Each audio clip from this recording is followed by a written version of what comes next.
Now, last week, I gave you a little bit of an introduction to this bardo.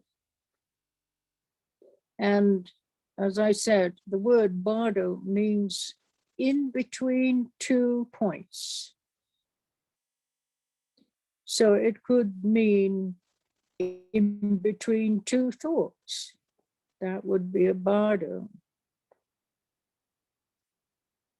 But here we're particularly talking about the Nyingma school of classification of the 6 bardos. Other schools may teach 4 bardos, but the Nyingma school particularly, it teaches about 6 bardos. 3 of the bardos are related, and 3 bardos are related to what comes after this life. So I said the first bardo is the bardo of this life. So that's from our birth to the moment that will lead to our death. Then the second bardo, when our senses withdraw from the appearances of everyday life and we go to sleep. And then when we wake up in the morning, that is called the bardo of dream. The next bardo is the bardo of meditation. And that is really when our mind can rest in its own nature. So that, even if it's just a glimpse, it just may be a moment. That's the bardo of meditation. And then when we start to get lost in our projections again, that's the end of the bardo of meditation. Then we have the bardo of dying, which is when the dying process starts, which is the dissolution of the gross elements that support the body and the dissolution of the subtle elements that support the consciousness. So this is what we're talking about today. And we're talking about the different kinds of practitioners. Last week, I talked about the highest level of practitioners. And I said, these beings, like Guru Rinpoche or Vimala Maitre or other great masters, then they don't leave their body at the time of death, their body into rainbow light. And then the body shrinks until it completely disappears. Possibly the fingernails and the hair. And these are collected, and usually a stupor is made, and they are kept as relics for people to pay respect. So today we're starting with middling practitioners. So when practitioners of middling capacity die, then they meet their death without any struggle, without any fear, because they've transcended their attachments to the appearances of this life. They are not, they are able to simply rest in the nature of mind. And in the samadhi of what we call dharmata. Samadhi is a deep meditation state, and dharmata is the ground of our consciousness, the essential ground. So practitioners of this level do not dissolve their physical body into the rainbow body. They leave their bodies behind, as many great masters have done. So nevertheless, they realize the true nature of mind at the time of death.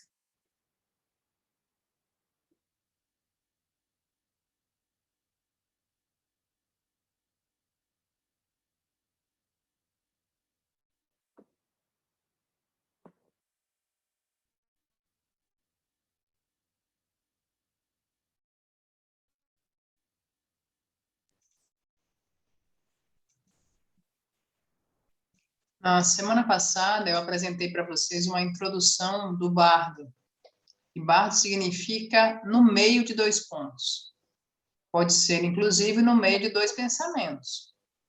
Nós estamos falando aqui a respeito da linhagem da escola Nyingma, em que a classificação diz respeito a 6 bardos. Para algumas outras escolas, a classificação é de 4 bardos. Quando nós tratamos a respeito da escola Nyingma, essa classificação é dividida em 3 bardos que diz respeito à vida e 3 bardos que diz respeito ao após a vida. Então, nós temos inicialmente o bardo dessa vida, que diz respeito desde a origem do nosso nascimento até a nossa morte, é esse intervalo.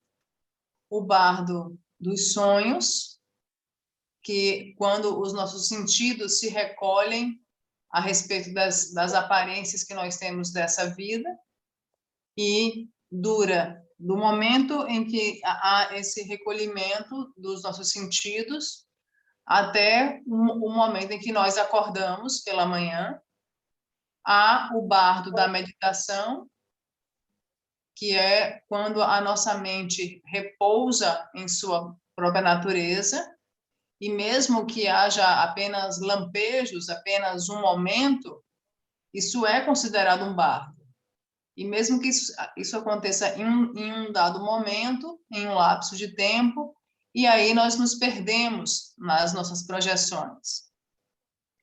E há também o bardo do morrer, que é quando se dá o processo do morrer. Quando o processo do morrer começa, se inicia. E nesse processo de morrer, há a dissolução dos elementos grosseiros que suportam o nosso corpo, e há a dissolução das energias e elementos sutis que suportam a nossa mente. E há os outros 2 bardos também. O bardo do Dharmata e o bardo do vir a ser. No bardo, né, da morte, nós precisamos entender que os grandes mestres, eles possuem uma capacidade elevadíssima. E, em virtude dessa capacidade, desse treinamento elevadíssimo, no momento da morte, eles não deixam o corpo físico aqui. Eles conseguem transformar esse corpo físico num corpo de arco-íris.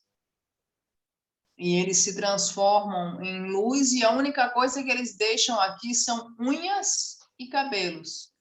E, por vezes, deixam relíquias, para que sejam lembrados que que esse momento é possível, para que seja prova da realização deles e que sirva de inspiração para todos os praticantes. E atualmente, no momento de hoje, eu vou tratar com vocês a respeito daqueles que têm a capacidade média, que não têm, que no momento da morte não transformam o seu corpo em corpo de arco-íris, mas eles podem morrer sem luta, sem confronto, sem medo, porque eles transcendem completamente o apego a seu próprio corpo físico e o apego às aparências dessa vida. E eles simplesmente descansam na sua própria natureza da mente. E eles alcançam o samadhi e alcançam o dharmata, que é o solo essencial da nossa mente. Então, nesse nível de capacidades medianas, eles não transformam um corpo físico em corpo de arco-íris, mas eles de fato realizam a verdadeira natureza da mente no momento da morte. That's it, Annie.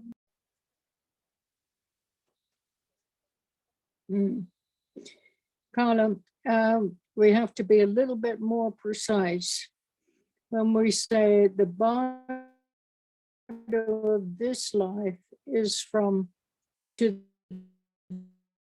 the moment that will lead to our death, not to our death, the moment that will lead to our death.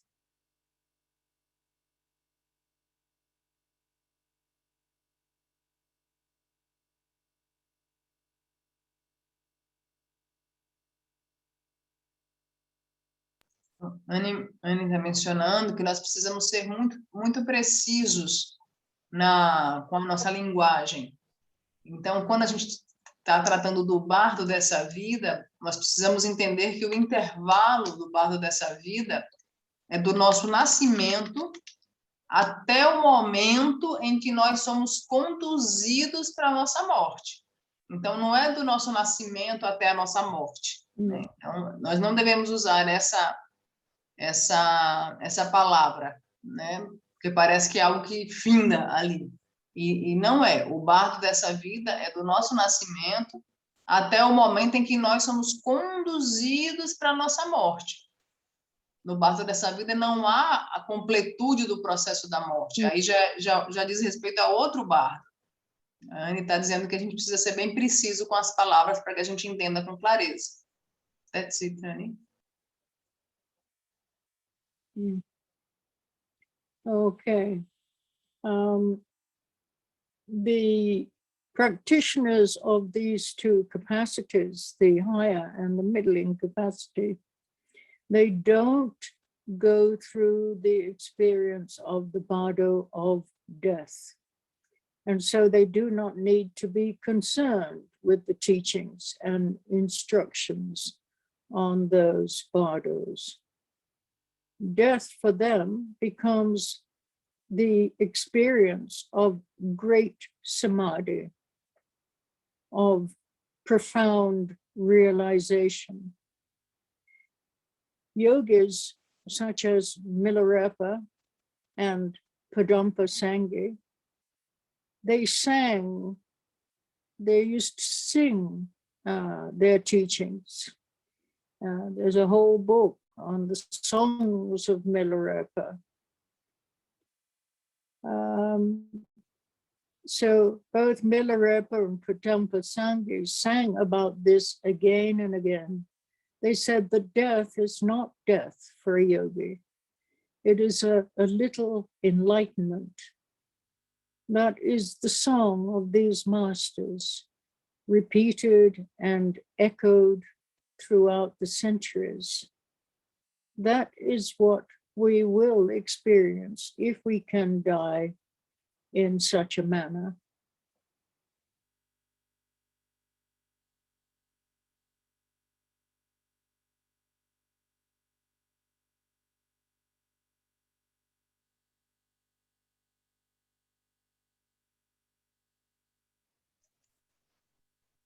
Os praticantes de elevada e média capacidade, para eles, a morte se torna uma experiência de um grande samadhi, uma experiência de profunda realização.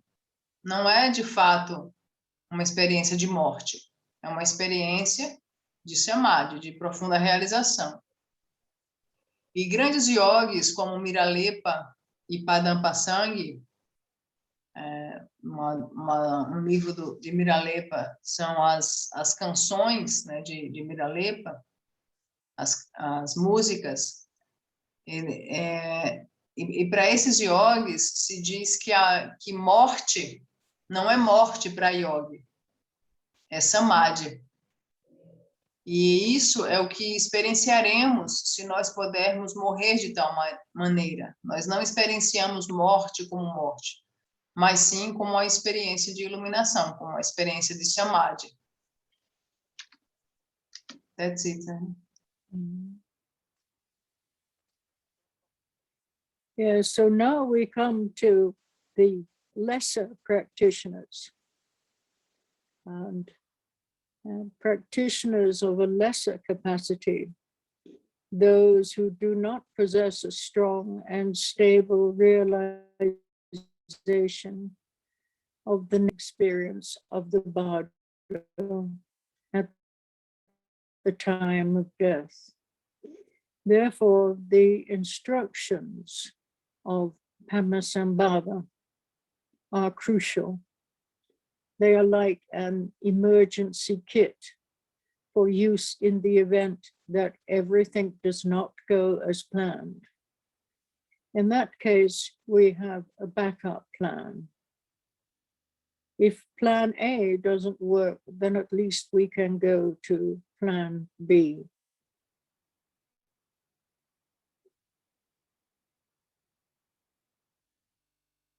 So this is for most of us.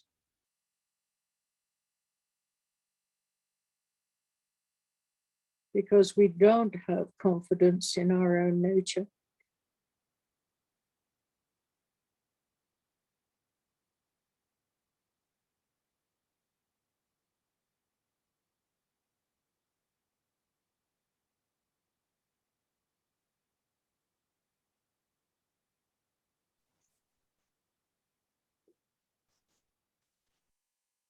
Agora nós vamos estudar as orientações para praticantes com capacidades inferiores, para praticantes que não possuem uma forte realização. E de maneira que esses praticantes que não possuem essa forte realização poderão experienciar o bardo da morte, do morrer. E nesse ponto nós estudamos os ensinamentos de Padmasambhava, que servem como um kit de emergência para nós no momento da morte. Que aponta para que se o plano A não funciona, nós podemos então ir para o plano B. De maneira que esse kit de emergência, ele serve para a maioria de nós. Porque no momento nós não temos confiança na nossa verdadeira natureza. That's it, honey. Okay. So how do we measure who is a greater practitioner, a middling practitioner, and a lesser practitioner? Those who have a greater capacity, medium capacity, or a lesser capacity. Because you cannot judge according to how a person sits, or how long they sit or do not sit in practice.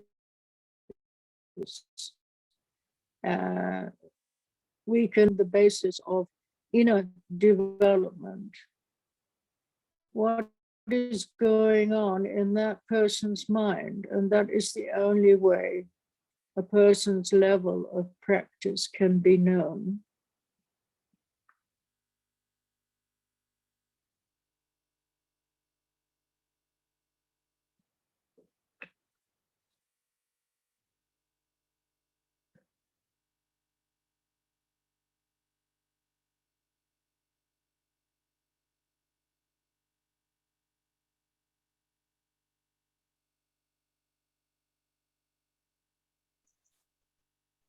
Como é que nós podemos medir quem é um grande praticante, um médio praticante ou um praticante de menos capacidade? Como é que nós podemos medir e saber a respeito daqueles que têm uma capacidade grande, uma capacidade média ou uma capacidade inferior? Como é que nós podemos avaliar isso? É muito importante nós destacarmos que nós não podemos avaliar se alguém é um praticante inferior, médio ou grande, baseado na quantidade de tempo em que a pessoa consegue ficar sentada fazendo uma prática. Então, nós não podemos julgar que um praticante é um grande praticante, um médio ou um de menos capacidade, pelo tempo que ele fica sentado. Na verdade, para que nós possamos avaliar a capacidade de um praticante, grande, média ou inferior, isso só pode ser avaliado de fato se nós conseguirmos observar o que ocorre na mente dessa pessoa. Como essa pessoa, nas suas atividades diárias, tem em sua mente para lidar com as suas atividades diárias. É só assim que a capacidade de alguém pode ser conhecida, quando nós sabemos o que ocorre na mente da pessoa. That's it, Tânia. Yeah, when we look back in history, we can find examples that vividly show us this truth. If we were to go to India today, and we happen to meet the great Mahasiddha Tilopa, very famous Tibetan yogi Tilopa, that we would misjudge him, even if someone told us, oh, the spiritual being. What we would see would be his filthy appearance and observe his actions. And we would think that dirty looking fisherman by the Ganges River cannot be anyone great. He is catching and killing fish and eating them right there. How disgusting. If we were to consider only Tilopa's appearance, then our judgment would be totally wrong. Appearances are deceptive. Our minds are habituated to judging others all the time. We look at one person and we say, yes, I can trust her. We look at another person and we say, no, I can't trust him. One person is good, another is bad. We also make judgments about who is a good teacher, a bad teacher, a good student, or a bad student. We're constantly making judgments all the time. On the basis of what? On the basis of appearances.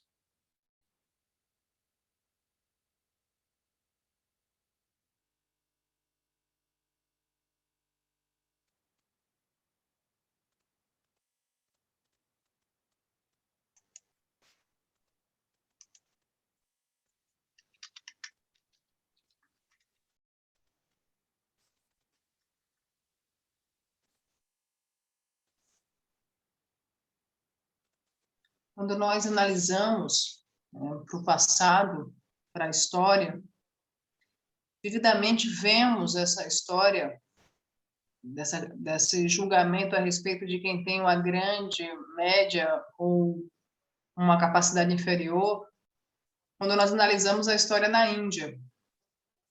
Nós temos, por exemplo, Tilopa, que é um yogi bem famoso na Índia. Se nós víssemos Tilopa, nós o julgaríamos de uma maneira completamente equivocada, completamente enganosa, o julgaríamos de capacidade extremamente inferior, porque sua aparência era suja, desleixada. Olharíamos para aquele pescador sujo que pesca e mata o peixe e come o peixe ali mesmo à beira do rio Ganges. Nós o julgaríamos e diríamos: esse é um praticante, né, muito inferior. E isso é o que nós fazemos, nós nos enganamos constantemente, porque estamos treinados, o nosso olhar está acostumado a julgar o tempo inteiro, a respeito de tudo e de todos, a respeito de quem é um bom ou um mau professor, a respeito de quem é um bom ou mau estudante. Mas com base em que nós tecemos esses julgamentos? Nós fazemos esses julgamentos com base meramente nas aparências, que são enganadoras. That's it.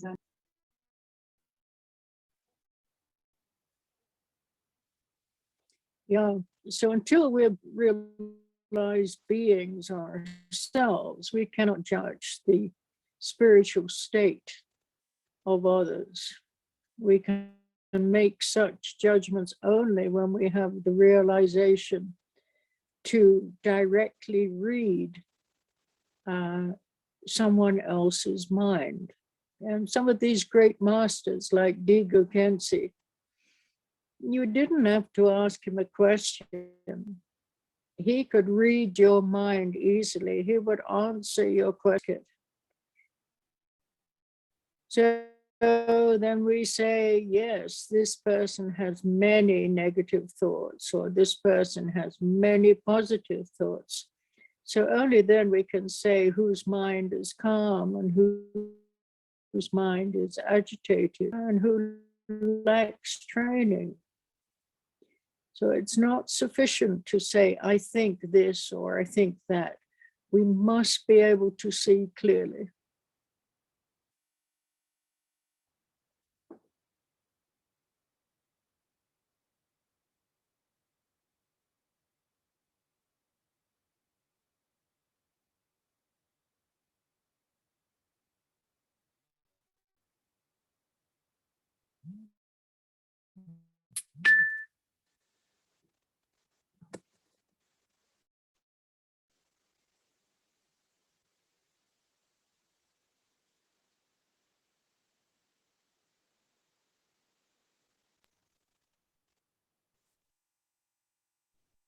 Então, para que nós possamos julgar os outros ou avaliar os outros a respeito da sua capacidade, se ela é média, se ela é grande ou se ela é uma capacidade inferior, para que nós sejamos capazes de julgar os demais, nós mesmos temos que realizar a nossa própria mente. Nós mesmos temos que perceber a nossa verdadeira natureza.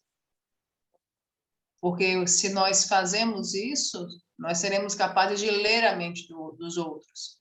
Sem fazer isso, nós não temos as capacidades necessárias para poder ler a mente dos outros. Nós temos exemplos de grandes mestres, como o Dilgo Khyentse Rinpoche. O Dilgo Khyentse Rinpoche lia as mentes dos alunos dele facilmente. O aluno nem precisava fazer uma pergunta, ele já sabia qual era a pergunta que o aluno ia fazer, né?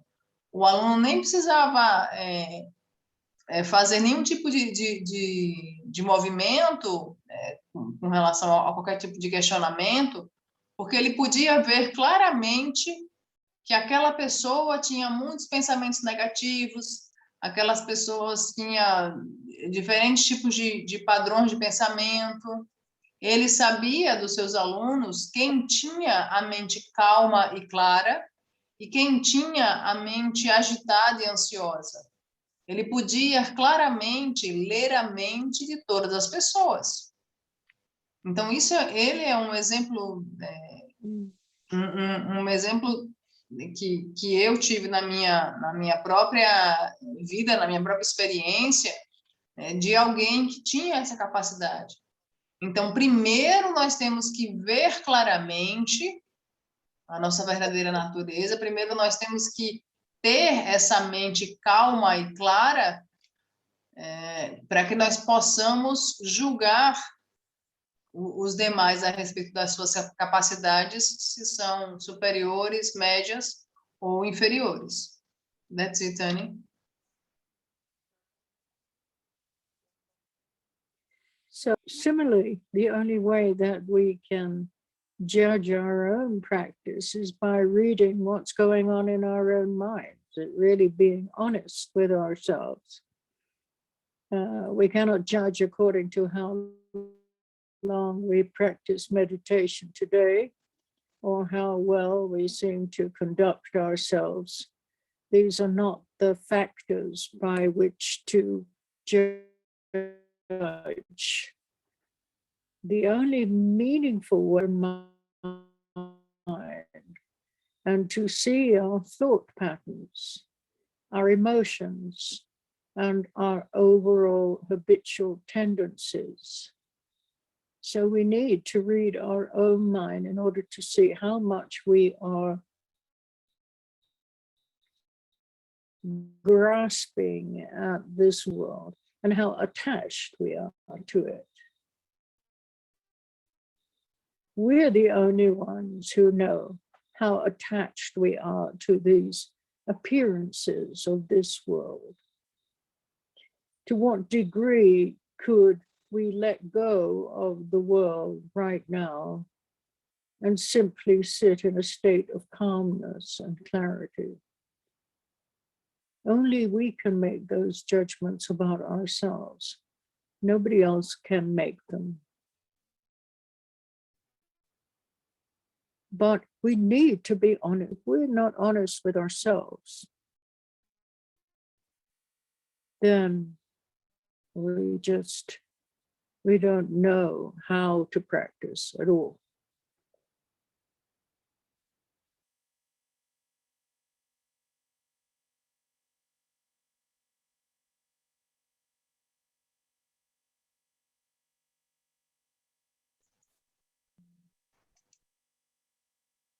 De modo semelhante a esses grandes mestres, o único jeito de nós sabermos como estamos na nossa prática, a única forma de nós sabermos se nós estamos com uma capacidade inferior, mediana ou elevada, é nós sermos capazes de lermos a nossa própria mente. Fazer várias práticas por dia, tantas horas sentado por dia, fazendo determinadas práticas, não diz nada a respeito das nossas capacidades.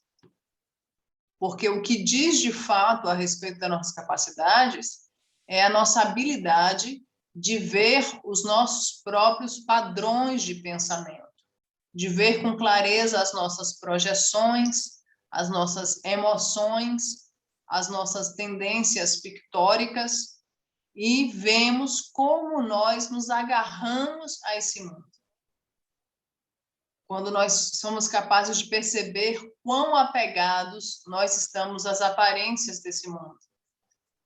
Qual é o nível que nós estamos nesse mundo agora. E nós apenas podemos fazer o julgamento dessas capacidades se nós julgarmos inicialmente a nós mesmos. Mas para isso nós precisamos ser honestos com a gente mesmo, né? Porque de fato nós não estamos sabendo como praticar de modo algum. That's it. Yeah, if you remember when you were at school, in order to test your capacity in a certain subject, then a teacher might give us a quiz to see how well we're doing in this subject. But this kind of examination is not the ultimate test. We really look at ourselves, our emotions, our thoughts, to see how we're doing. And the point is to get to know both our strengths and our weaknesses, honestly, realistically. Then we make adjustments wherever improvement is needed. And since this self-assessment is of benefit to us, we should take real care in doing it. We should attend to it and develop our own practice this way.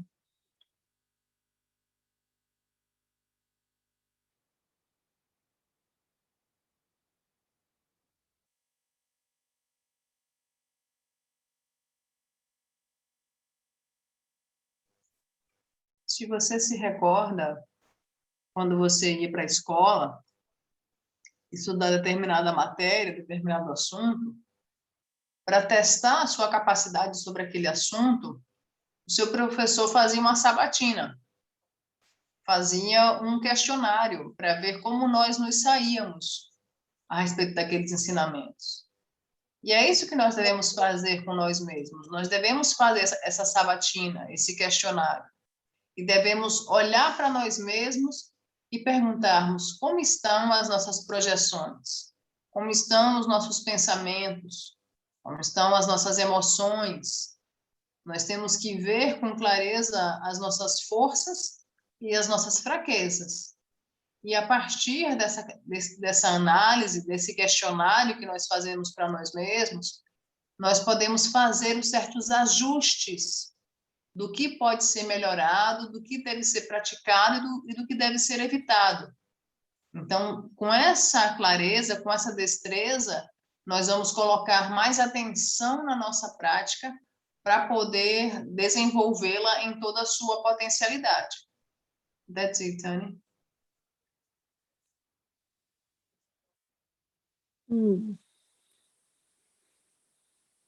Also, another way to test our practice is to observe our own reactions to things when they don't go the way we want them to. That's really a good test, how agitated you get when things are not going the way you want. Okay, so when we see that the time of death is approaching, coming closer and closer, this is, this is assuming that we die in a natural way. There are many ways we can die, but then we can prepare ourselves by making the aspiration to remain calm. This is really essential. We can tell ourselves, no, death, and this is a very important moment for me. And at this point, we should focus on our intention instead of thinking about all the things that you may have left undone or ways to extend our life. We should not forget that when our time to die comes, nothing will change that.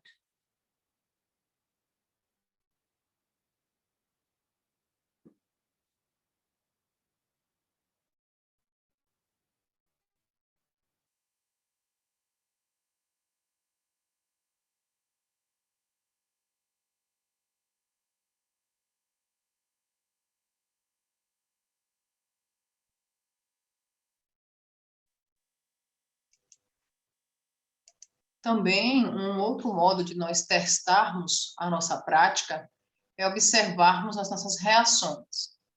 Observamos as nossas reações quando as coisas não caminham do jeito que nós gostaríamos que elas caminhassem, né? Quando as coisas acontecem do jeito que nós não queremos. Como é que nós reagimos quando as coisas acontecem do jeito que nós não queremos? Nós precisamos observar nossas reações. E, em especial, quando nós virmos que o momento da morte se aproxima. E quando nós estamos tratando aqui desse momento da morte, nós estamos tratando de morrermos de um modo natural. Diante disso, nós devemos fazer a aspiração de nós nos mantermos calmos nesses momentos. Então, nós devemos falar para nós mesmos. Agora a morte está chegando, se acalme, fique tranquilo. E nós precisamos lembrar que, nesse momento, tudo aquilo que não foi feito e tudo aquilo que foi deixado por incompleto vai ficar não sendo feito e deixado por incompleto. Quando a morte chegar, nada vai mudar isso. Então, nós devemos ter isso resolvido também na nossa vida. That's it, honey.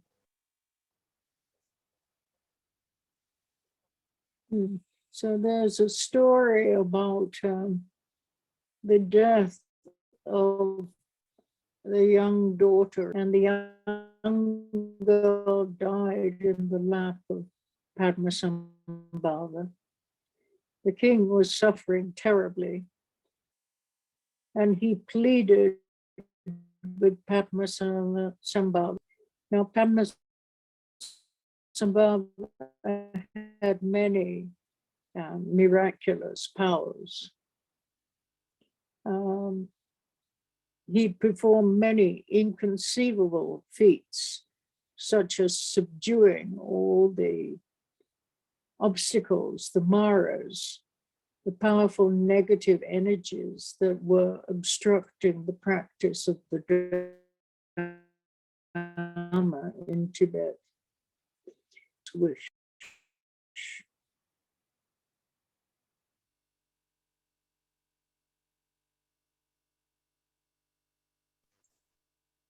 Annie, you need to repeat, please, because your connection, your internet connection is not very good.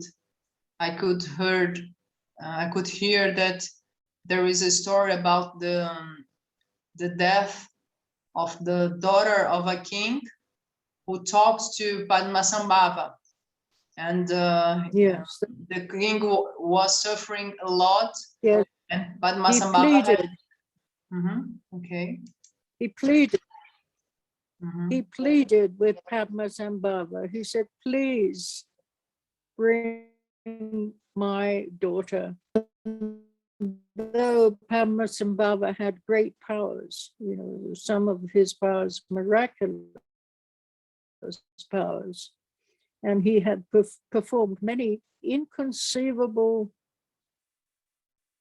feats, such which is like the negative forces that were obstructing the practice of Dharma in Tibet. But even Padmasambhava could not grant the king's wish.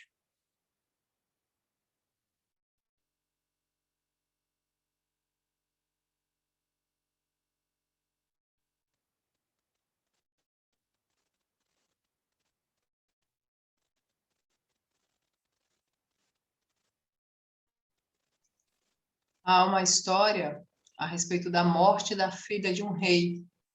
E esse rei foi conversar com o Padmasambhava. E esse rei estava sofrendo muitíssimo pelo processo de morte da filha. E ele suplicou ao Padmasambhava, por favor, traga minha filha de volta. Só que Padmasambhava, mesmo tendo muitos poderes, ele tinha capacidade de subjugar os maras, as negatividades e os obstáculos de prática de qualquer pessoa. Ele tinha muitos poderes mágicos, mas ele não pôde concretizar o desejo do rei. That's it. So once the moment of death has arrived for us, no matter how desperate we may be to prolong our life, nothing can be done. Nobody can alter our karma, so we have no choice but to follow it. What will help us is to begin preparing for that moment now by setting a firm intention to meet our death with calmness and mindfulness.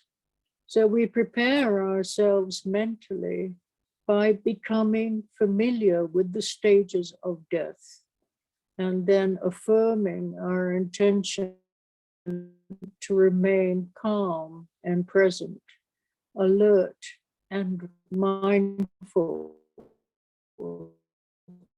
throughout these stages. So it's very important to give rhyme to training it. Then at the time of death, it is essential to reaffirm that aspiration and to maintain our motivation, our one-pointed determination to remain in a peaceful yet alert state of mind.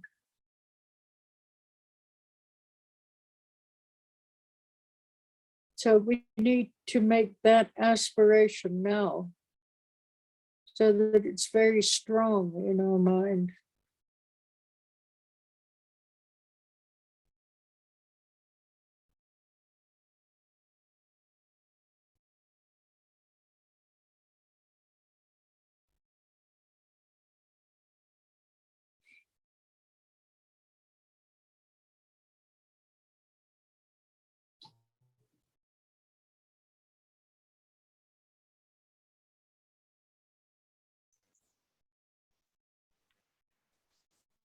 E mesmo o pai de Massambava, com todos os seus poderes mágicos, não pôde garantir o desejo do rei de trazer a filha do rei de volta da morte.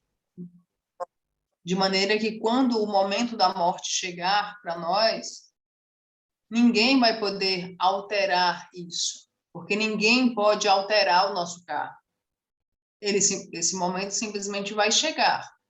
E o que vai nos ajudar a passar por esse momento é justamente nós nos prepararmos, enquanto nós estamos vivos, para o momento da morte, que vai chegar para todos nós. Então, faz parte dessa preparação nós buscarmos sempre elevar a nossa intenção e a nossa aspiração para chegarmos a esse momento com muita calma e serenidade. De maneira que, nesse momento, nós devemos estar presentes, alertas e com atenção plena para percorrer por todos os estágios do bardo da morte do morrer. É importante que nós, em vida, nós mantenhamos essa nossa motivação e que nós mantenhamos a determinação de, durante o bardo da morte do morrer, nós mantenhamos um estado alerta, calmo, de atenção plena nas nossas mentes. De maneira que nós precisamos reforçar e alimentar essa aspiração e mantê-la muito forte enquanto nós estamos vivos, para que isso possa se repercutir no momento da nossa morte. That's it, right? So at the same time, we must understand that our intention will be interrupted at times by pain and fear. This is not definite, but it's a possibility. So it is important to reinstate our intention again and again. Sometimes we think that doing something once is enough, but this is not enough. We have to do this really every day. Have a very clear and very firm intention. For example, we may have taken the Bodhisattva vow and generated bodhicitta, which is the aspiration to liberate all beings at that time. So we think that is enough, but it is not. We need to generate that aspiration every day, not just every day, but at least 3 times a day. So similarly here, what we're talking about is at the time of death, we will need to voice our intention again and again until we are firmly rooted in this intention. So when we are one with that intention on the level of both body and mind, then that alone is a very good and powerful practice. You know, even those of you who've taken refuge, I ask you to take refuge 3 times in the morning and 3 times in the evening. I wonder how many of you actually do it. And this is just to, again, remind you of what you're going to depend on in your life, what you can depend on and what you can't depend on. And we need to be reminded over and over again. And this is the same, you know, if you take the Bodhisattva vow, you have to, again, 3 times in the morning, 3 times in the evening. And now we're talking about our intention to remain alert and calm at the time of death, because this is a quality of mind that will really help us get through this dying process in a beneficial way.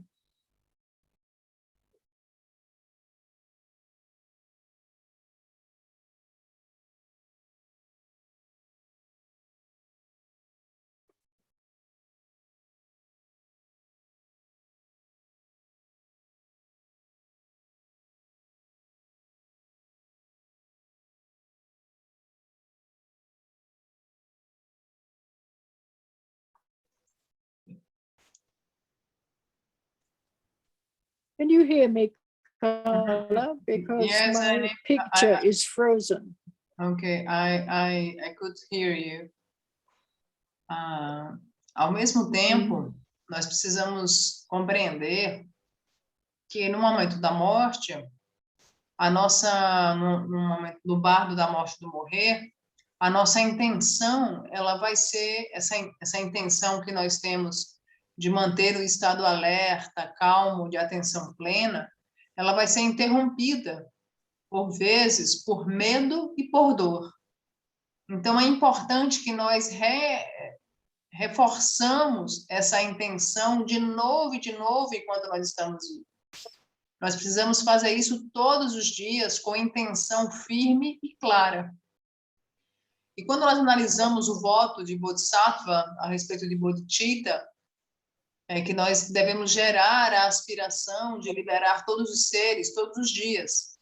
Não só todos os dias, mas 3 vezes ao dia, pelo menos. Para que no momento da morte, nós possamos verbalizar essa intenção até que ela esteja enraizada em nós. Então, essa é uma prática muito forte, muito poderosa.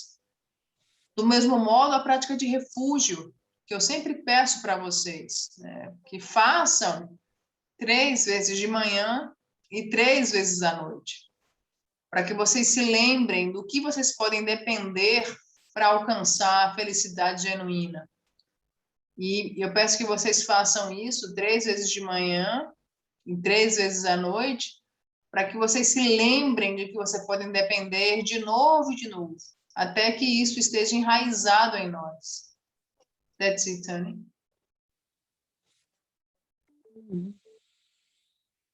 So according to these teachings, our bodies are composed of 5 elements: earth, fire, water, air, and space. So when we're born, these 5 elements come together and our bodies come into existence. At the time of death, these elements are departing, dissolving, or falling apart, as opposed to coming together. Before discussing the details of the dissolution of the body, however, it will be helpful to have a general understanding of the idea of the coarse and subtle bodies.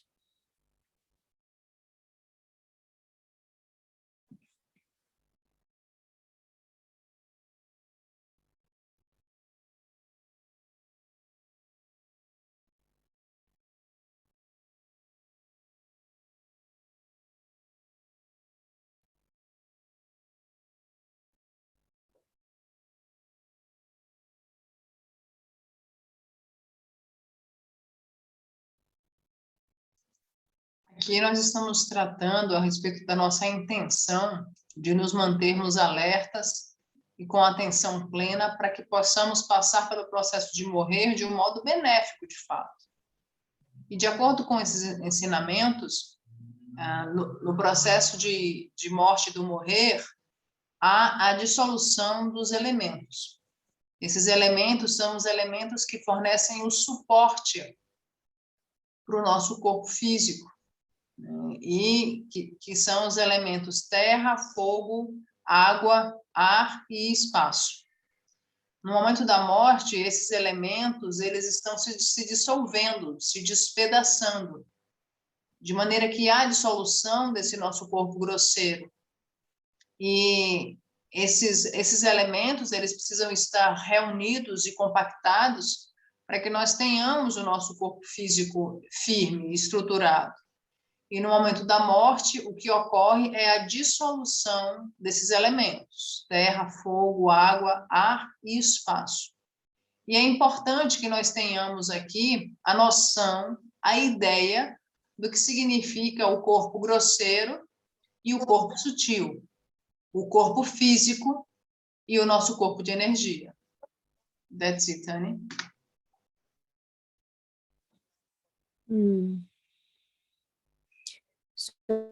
So from the perspective of Mahamudra or Dzogchen and the Vajrayana traditions, our ordinary physical body is composed of the 5 elements, and this is what we call the coarse body. The inner essential body, also known as the subtle body or the Vajra body, is not visible to the eye. The subtle body is composed of channels or nadis, winds or energies, pranas, and essences of the physical body, or what we call bindus. The channels are pathways through which the subtle energies or winds move. The winds carry the essences of the physical body, and there are several examples that illustrate how the channels, winds, and essences relate to one another. In one example, the channels are like a house. The winds are like people in the house. And the essences are like the minds of those people. In another example, the channels are like the body. The winds are like the breath. And the essences are like the mind.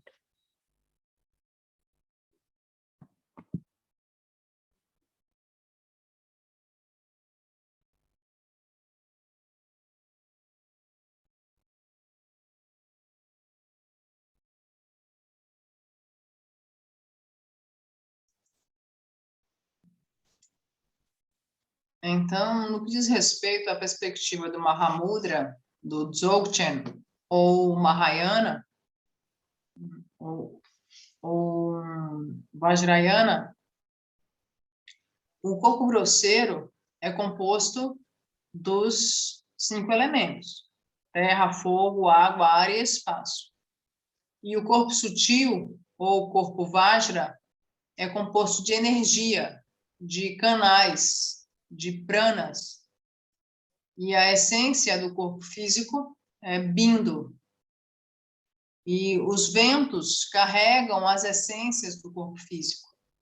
E há muitos exemplos de como os canais funcionam e como as essências se relacionam com esses canais que se relacionam com o corpo físico.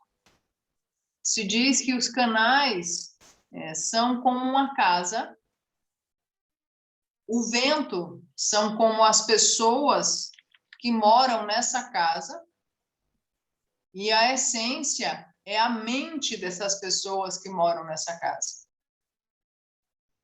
That's it, né?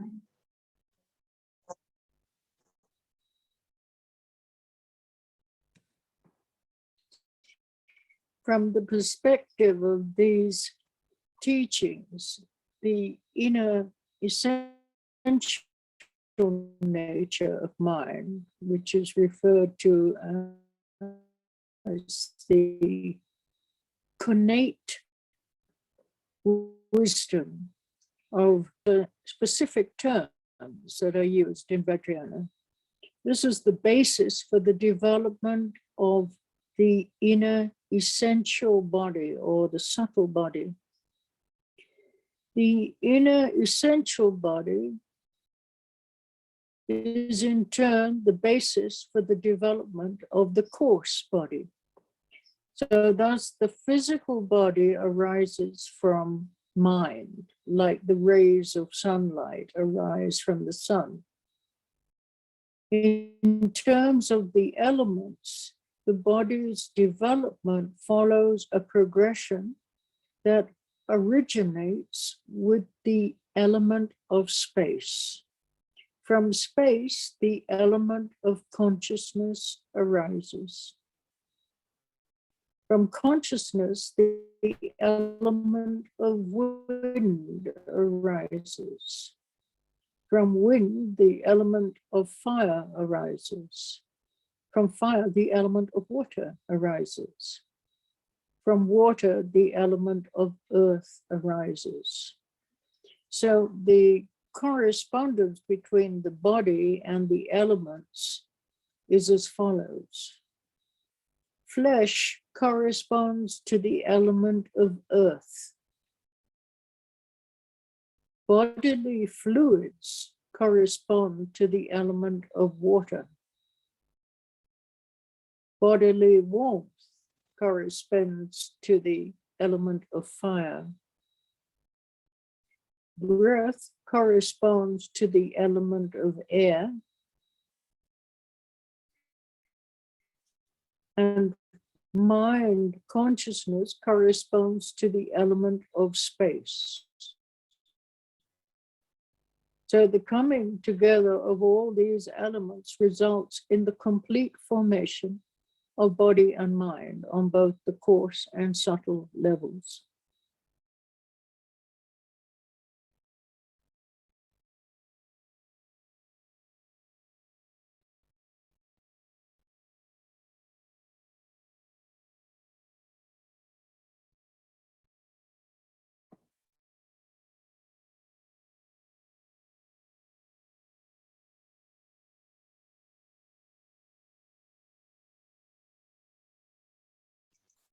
And the connection was not so good. I'm going to translate. Then, if you want to add some information, okay? Então, da perspectiva desses ensinamentos, nós estamos tratando da essência interior da mente. O corpo físico, ele emerge da mente.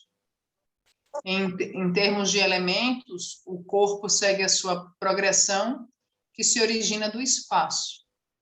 Então, primeiro surge o espaço, do espaço surge a consciência, da consciência emerge o vento, do vento surge o fogo, do fogo surge a água e da água surge a terra. E esses elementos, eles têm as suas correspondências no nosso corpo físico. Então, nós estudamos que a carne, né, os músculos, correspondem ao elemento terra. Os fluidos do nosso corpo correspondem ao elemento água. O calor do nosso corpo corresponde ao elemento fogo. What is the correspondence of the air, Annie? I didn't hear. Mind consciousness corresponds to the element of space. Yes. The breath corresponds to the element of air. Okay. Então, a respiração corresponde ao elemento ar e a nossa mente, consciência, corresponde ao elemento espaço. De maneira que todos os elementos juntos fazem a completa formação de corpo e mente em todos os níveis. That's it, Annie. I think we've missed something here, Carla. Yes. The inner essential nature of mind, which is referred to as the connate wisdom of bliss emptiness, is the basis for the development of the inner essential body, which is called the subtle body. The inner essential body is in turn the basis for the development of the coarse body. So the physical body arises from the mind, like the rays of sunlight arise from the sun.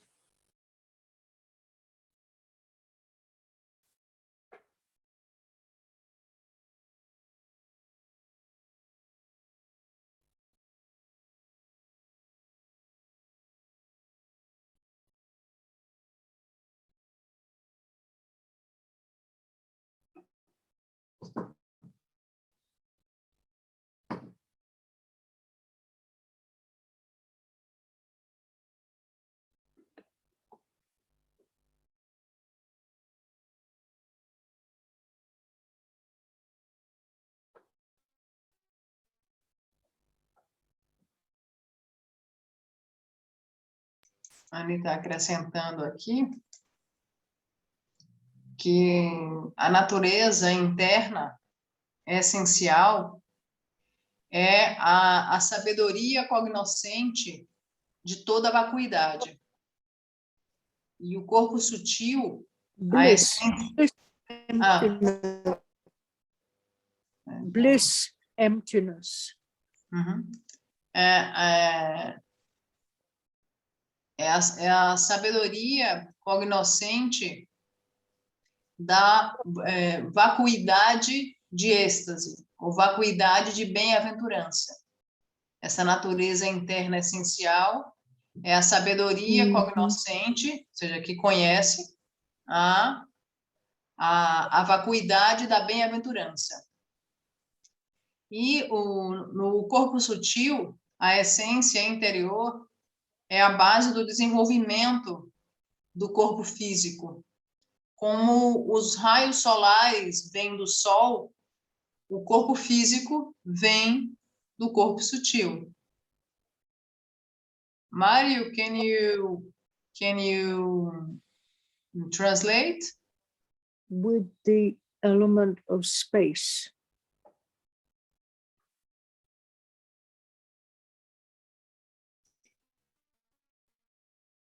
From space, the element of consciousness arises. From consciousness, the element of wind arises. From wind, the element of fire arises. From fire, the element of water arises.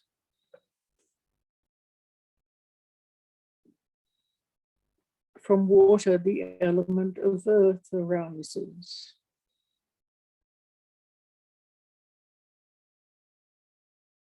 So at the time of death, this is inverted. So if one understands the nature of the coarse body, then it will help one to understand the nature of the subtle body.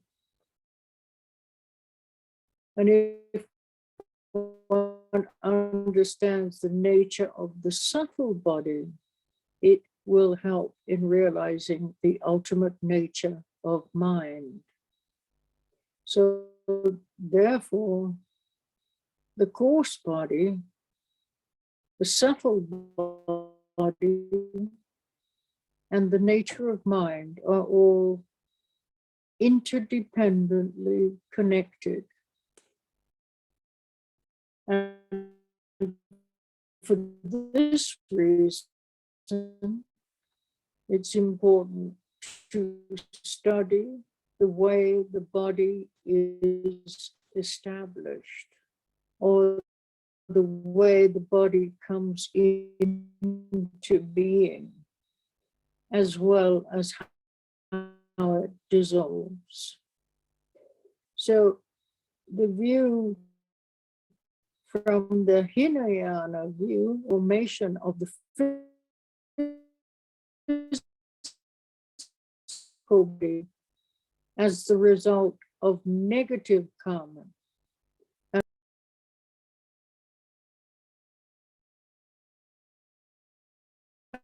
And also from the Mahayana view that regards the body as illusion-like and as a confused appearance of relative truth. So each school of Buddhism, each vehicle of Buddhism has a different view of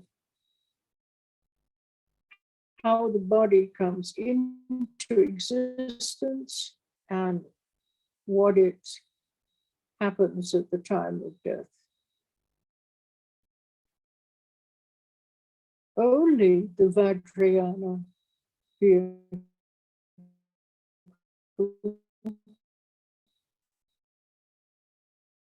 talks about the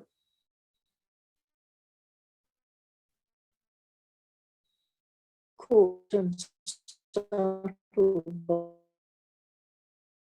body, or the gross and subtle.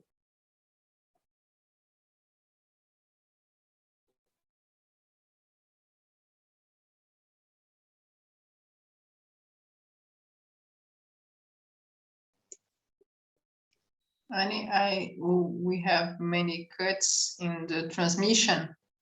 I'm going to translate, then you can add more information, okay? Then we can stop, because my arms Yes. are still. No momento da morte. Yes, it's okay, Wills.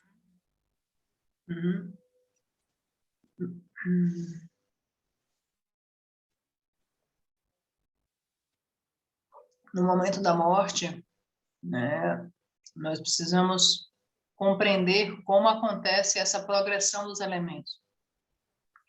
Então, para a formação, para a composição dos elementos, a formação deles acontece da seguinte maneira.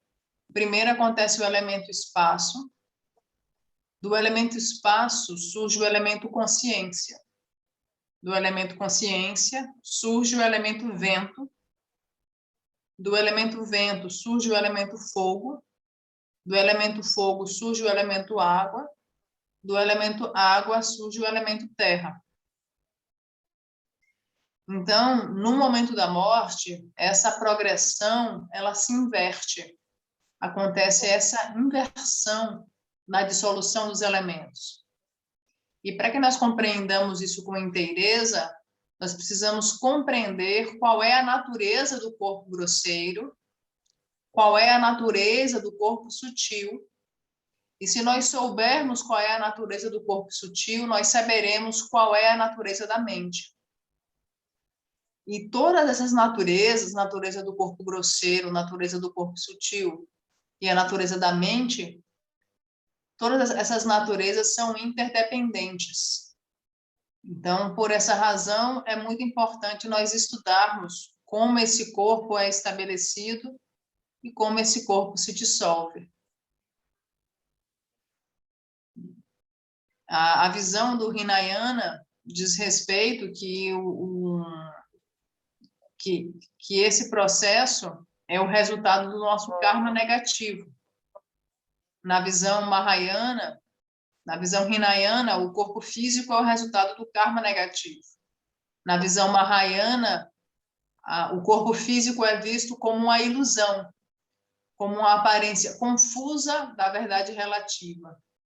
Cada linhagem budista tem uma visão diferente de como o nosso corpo físico se torna existente e do que ocorre no momento da morte. E vários deles tratam de maneira diferente esses tópicos. E só na visão do Vajrayana é que se toca a respeito dessa questão das energias compostas no corpo sutil. That's it, Annie.